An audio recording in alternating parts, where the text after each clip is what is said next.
नमस्कार विद्यार्थियों, आपका स्वागत है हमारे चैनल एके बायोलॉजी जोन में। आज हम चर्चा करेंगे भारत के प्रमुख पर्यावरण और सामुदायिक आंदोलन यानी major environmental and community movements of India पर, जो CSIR नेट लाइफ साइंस के यूनिट 10 के लिए बहुत महत्वपूर्ण है। हाँ, और ये जो आज की हमारी गहन चर्चा है, ये सिर्फ ऐतिहासिक घटनाओं या किताबी ज्ञान तक सीमित नहीं रहने वाली है। बिल्कुल नहीं।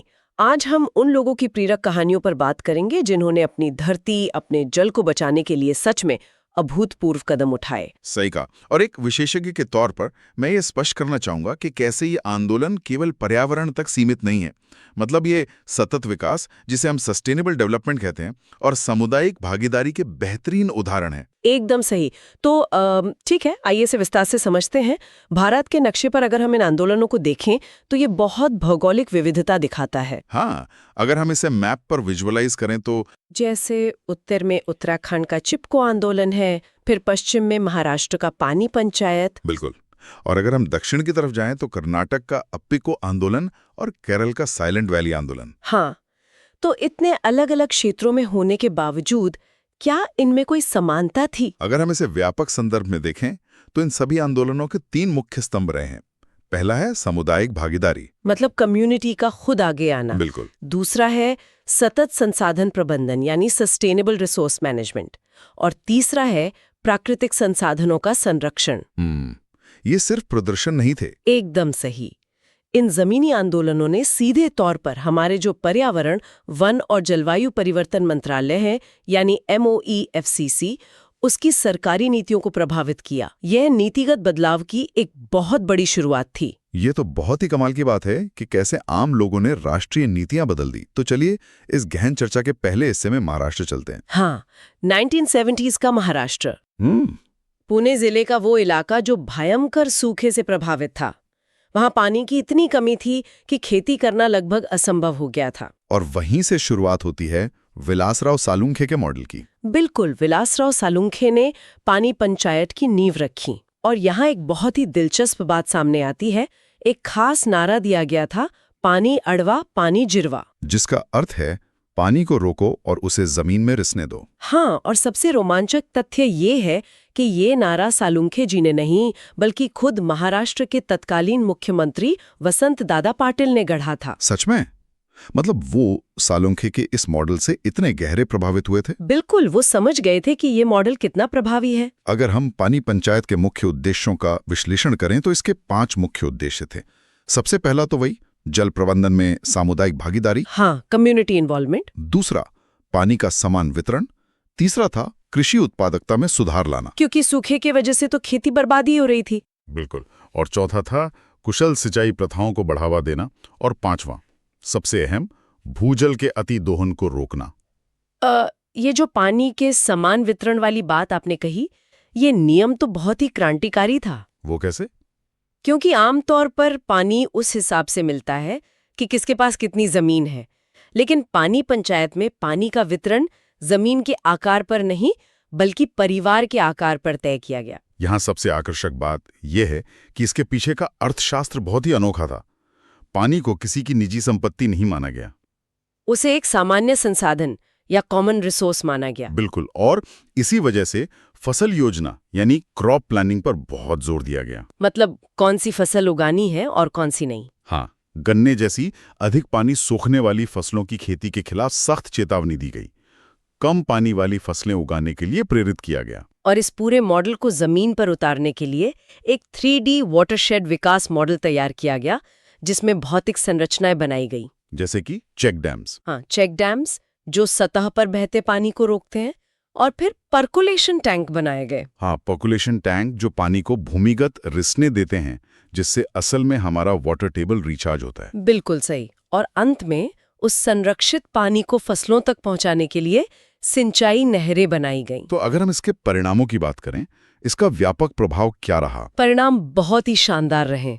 सूखाग्रस्त क्षेत्रों में पानी की उपलब्धता में काफी सुधार हुआ। और जाहिर है इससे कृषि उत्पादकता में भी भारी वृद्धि हुई होगी। बिल्कुल, लेकिन सामाजिक स्तर पर भी कुछ हुआ था, है ना? तो इस सब का असल में क्या मतलब है? अगर हम सामाजिक प्रभाव पर प्रकाश डालें तो सबसे बड़ी बात यह थी कि जल उपयोग को लेकर जो विवाद होते थे, जो कॉन्फ्लिक्ट्स होते थे, उनमें भारी कमी आई। क्योंकि संसाधन का प्रबंधन अब समुदाय खुद कर रहा था। हाँ, कम्युनिटी बेस्ड मैनेजमेंट ने सबको एक साथ ला खड़ा किया। चलिए, जल प्रबंधन से अब हम वनों की ओर बढ़ते हैं, 1973 के उत्तराखंड के जंगलों की तरफ। चिपको आंदोलन। हाँ, सुंदरलाल बहुगुणा, चंडी प्रसाद भट्ट और गौरा देवी जैसे नेताओं के नेतृत्व में, जहां ग्रामीण, विशेषकर महिलाएं, पेड़ों को कटने से बचाने के लिए उनसे चिपक गई। यह एक बहुत ही भावुक लेकिन शक्तिशाली तरीका था। बिल्कुल, मतलब निहत्थे लोग ठेकेदारों के सामने खड़े हो गए। और इसका प्रभाव देखिए, इसके कारण हिमालयी वनों में व्यावसायिक वृक्ष कटाई यानी कमर्शियल लॉगिंग पर पूर्ण प्रतिबंध लग गया। ये एक बहुत बड़ी जीत थी। और दिलचस्प बात यह है कि चिपको की ये गूंज 10 साल बाद दक्षिण भारत में भी सुनाई दी। हाँ, 1983 में। बिल्कुल, कर्नाटक के पश्चिमी घाट में, जिसे अप्पिको आंदोलन कहा गया, और इसे लीड किया था पांडुरंग हेगड़े ने।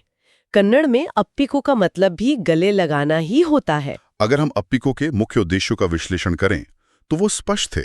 वनों की कटाई को रोकना, वनीकरण यानी अफॉरेस्टेशन को बढ़ावा देना। और पश्चिमी घाट तो वैसे भी जैव विविधता का खजाना है। बिल्कुल, और उसी अमूल्य जैव विविधता की रक्षा करना इनका मुख्य लक्ष्य था। जब हम पश्चिमी घाट और जैव विविधता की बात कर ही रहे हैं, तो हमें 1970 और 80 के दशक के केरल का भी रुख करना चाहिए। साइलेंट वैली आंदोलन। हाँ, वहां कुंतीपुझा नदी पर एक प्रस्तावित जल विद्युत परियोजना यानी हाइड्रो इलेक्ट्रिक प्रोजेक्ट बन रहा था। और उस प्रोजेक्ट की वजह से साइलेंट वैली के जो उष्णकटिबंधीय वर्षावन है, ट्रॉपिकल रेन फॉरेस्ट, वो खतरे में आ गए थे।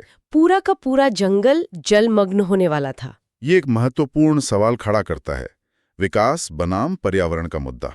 क्या हमें बिजली के लिए एक इतने पुराने और समृद्ध इकोसिस्टम को खत्म कर देना चाहिए? यही सवाल वहां के समुदाय और वैज्ञानिकों ने उठाया, और इस सामुदायिक विरोध का परिणाम ये हुआ कि वो जल विद्युत परियोजना अंततः रद्द कर दी गई। और सबसे अच्छी बात ये हुई कि उस क्षेत्र को हमेशा के लिए साइलेंट वैली राष्ट्रीय उद्यान बना दिया गया। ये पारिस्थितिकी तंत्र संरक्षण की एक बहुत बड़ी मिसाल है। बिल्कुल।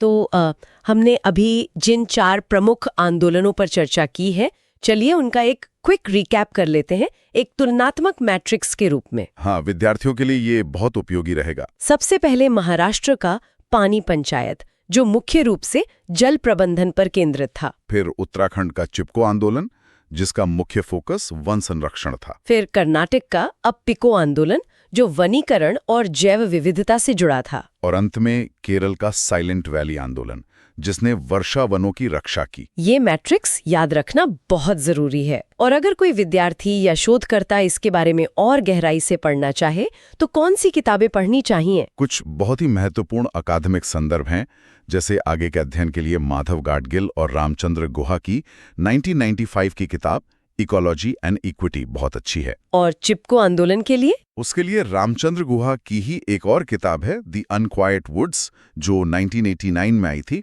और एक और है J.S. सिंह, S.P. सिंह और S.R. गुप्ता की ecology, environment and resource conservation.